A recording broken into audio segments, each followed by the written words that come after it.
Hello, my name is Janeen Newquist. I'm a docent at the Modern Art Museum of Fort Worth, and this is Wonderful Wednesday's Docent Picks. I chose Book with Wings by Anselm Kiefer. I love this sculpture because it's visually so powerful.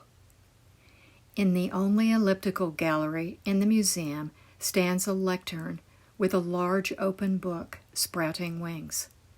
Circular spaces are known to enhance energy and movement, so it looks like it could take flight. Paradoxically, the sculpture is made of lead, a base metal not associated with flight.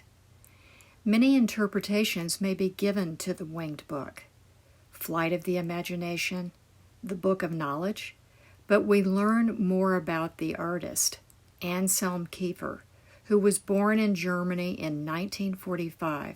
That's right at the end of World War II. He has said his generation was barely told anything about his country's intense history, one that included book burning by the Nazis to control knowledge. So we can see this sculpture does look as if it's covered in ash.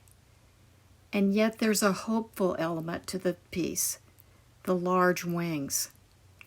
Kiefer is interested in the ancient idea that the universe began as an immense book. The sprouting wings might suggest this book is returning to its celestial origins. It survives, phoenix-like, from the ashes.